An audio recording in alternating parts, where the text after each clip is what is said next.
The fleet of intelligence and reconnaissance aircrafts are constantly monitoring the Russian invasion of Ukraine, and previously the concentration of Russian troops around the border.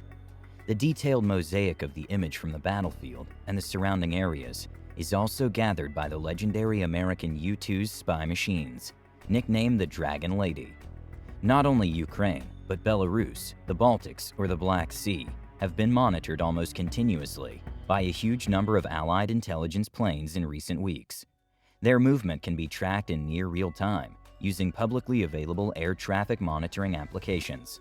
The fact that they can be seen under various code designations on civilian radars suggests that the Allies themselves want their presence to be known, not only by the public, but above all by Russia. Although flight tracking devices are not entirely accurate, but it is clear from a large body of recent data that NATO and other nations are closely monitoring the movements of Russian forces in order to constantly supplement and disseminate intelligence. Thanks to a diverse fleet of aircraft, including drones, the Allies have very detailed reports on the progress of Russian invading troops. Last week alone, there were at least 80 flights from Sunday to Thursday, and the portfolio of aircrafts used is really diverse. Ancient but effective ladies. In the first place, it is necessary to name the legendary U-2s, whose deployment was considered by American commanders after the Russian annexation of Crimea in 2014. Now they operate from the British base in Fairford, at least since early February, most often under the call signs Black 01 and Black 02. The aircraft should belong to the U.S. 9th Reconnaissance Wing, with base in Beale, California. The takeoffs and landings in Fairford were captured by aviation enthusiasts in February. The iconic Cold War machines, which have been in service for over 60 years and have survived several decommissioning attempts, still have considerable potential to provide important information about a rapid military movements or concentration of Russian forces at the Allies' borders, thanks to their sensors capable of detecting mines from 20 kilometers and recording huge amounts of communication over the monitored area. However, according to aviation experts, it is unlikely that U-2 aircraft will fly over Russian territory again as before. Rather, they monitor areas of interest from a safe distance. To this day, the U-2 is considered the most successful spy aircraft in history. The aircraft was one of the most closely classified weapons projects and fell partly within the competence of the CIA. The U-2 Dragon Lady was developed in the 1950s at Lockheed's Skunk Works factory in Burbank, California. The United States used the machines for secret spy flights over the territory of the then Soviet Union. One machine was shot down, pilot Gary Powers captured, and later returned as part of an agent exchange. Pictures taken from the U-2 deck later also revealed a Soviet missile base in Cuba and triggered the so-called Caribbean Crisis. E-8C Joint Stars. The U.S. Air Force's aircraft is built on the civilian Boeing 707-300 platform and used as a command aircraft for direct control of combat operations. This plane can locate, identify, classify, track, and target ground targets, and transmit this information via command data link and strike elements on land, at sea, or in the air. It can capture radar maps of the ground battlefield at a distance and is particularly useful for tracking the movement of vehicles, including heavy armor, artillery, and long-range missile carriers, as well as air defense systems. RC-135V W-Rivet Joint. The aircrafts of the American and British Air Forces are appearing over Europe. It is a special signal reconnaissance aircraft that carries systems for geolocation and categorization of signals in the entire electromagnetic spectrum, including the deployment of radars, communication nodes, electronic warfare system, and other transmitters. Thanks to this, it can also locate ground units and monitor their movement through their electromagnetic emissions. At the same time, it is able to eavesdrop on hostile communication and transmit it in real time. RC-135U Combat Scent. It is designed to gather technical information about enemy radar transmitter systems. Aircrafts are equipped to detect and analyze electronic signals from the ground. As with the rivet joint, intelligence data allows them to locate and determine the range of radar equipment, providing crucial clues about the true capabilities of the air defense network. The planes are repeatedly deployed in the Black Sea region, where they take off from the Gulf of Ceuta in Greece. The WC-135 Constant Phoenix plane also appeared above Europe, which is a special variant with sensitive sensors that detect shifts of radioactive particles in the atmosphere. Aircraft is therefore nicknamed Nuke Sniffer. The plane arrived at the British base Mildenhall at the end of January. The plane then moved over the Mediterranean Sea. AWACS Alliance Aircrafts.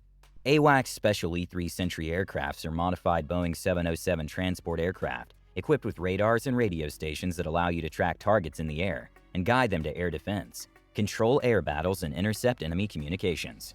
The radar scans an area of over 300,000 square kilometers.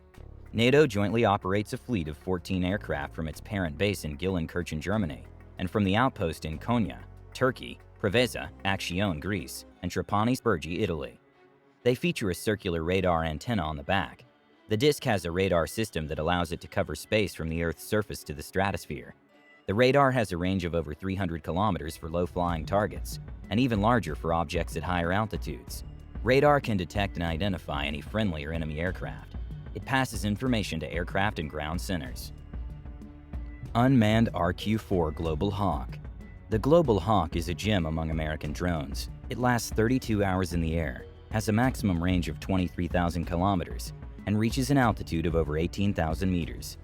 It flies significantly higher than commercial transport flights, which can typically be found at an altitude of around 11,000 meters.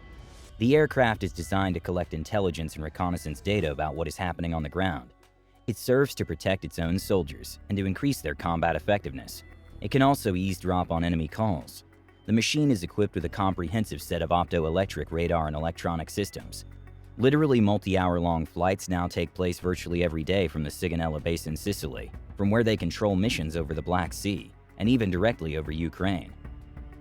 MQ-9 Reaper, another American drone, which is also capable of carrying weapons and used in the Black Sea area, but to a lesser extent. These drones start from Sicily, but also from Camp Terzi in Romania, where the United States has built a base. It is one of the long-lasting drones which can last up to 30 hours. The machines are primarily designed to destroy mobile ground targets, but thanks to a full range of modern sensors and communication tools, they're also used to survey and collect intelligence data. MQ-1C Predator drones, which are used by the U.S. 82nd Airborne Division, also take off directly from Polish territory. Naval EP-3E Ares II. U.S. Navy aircraft derived from the P-3 Orion Naval Patrol aircraft. These airplanes play a role in gathering intelligence, especially in coastal areas. The machines are equipped to collect real-time intelligence tactical signals, including interception of communications, and to locate and classify electromagnetic spectrum emitters, including those related to integrated air defense systems. In recent days, they appear mainly above the Black Sea, apparently to monitor the movement of Russian warships in the area of annexed Crimea. Anti-submarine P-8A Poseidon. Multi-purpose marine aircrafts are operated by the USA and Britain, not only for regular patrol activities. Poseidon is developed for hunting submarines and warships. It has moving cameras, powerful radar, and systems for electronic warfare. The planes take off regularly over the Baltic Sea, the Black Sea, the North Atlantic, and the Mediterranean. While British aircraft take off from Lossiemouth Base in Scotland, US Navy aircraft operate from Sigonella in Sicily. RC-12X. The U.S. Army's turboprop is a smaller machine with a lower range built on the platform of the popular Beechcraft King Air light aircraft. It is designed to search for and listen to hostile communications. The planes, up to a dozen on some days, have recently been very active, especially in the Baltics, concentrating on the militarized Russian exclave of Kaliningrad, Belarus, and Ukraine. Mysterious Artemis. It is a customized Bombardier Challenger 600 as part of a U.S. military test program that helps develop sensors for the future high-precision Hades surveillance system. The plane regularly flew through Eastern Europe, from the Baltic states in the north to Romania in the south. This brought him close to the borders of Kaliningrad, Belarus, and Ukraine. Other routes led over the Black Sea and near the Crimea. The aircraft operates from the base of Mihail Kogălniceau in Romania. Super Drones RQ-4D Phoenix. It is a NATO variant of the unmanned Global Hawk drone. In connection with the Russian invasion of Ukraine, this is the first major operational use for the fleet of 5 of these NATO aircraft since entering service exactly a year ago. The machine starts from Sicily and stays for many hours over Poland, but also the Black Sea. The Czech Republic also participates in their operation. Super drones with a span of almost 40 meters can withstand continuous patrol in the air for up to 30 hours. The range of aircraft is thus essentially worldwide. Phoenix will take off from Sicily and fly over areas of interest in the Middle East. It is able to fly over South Africa, almost 7,000 kilometers, complete an 8-hour reconnaissance flight, and return.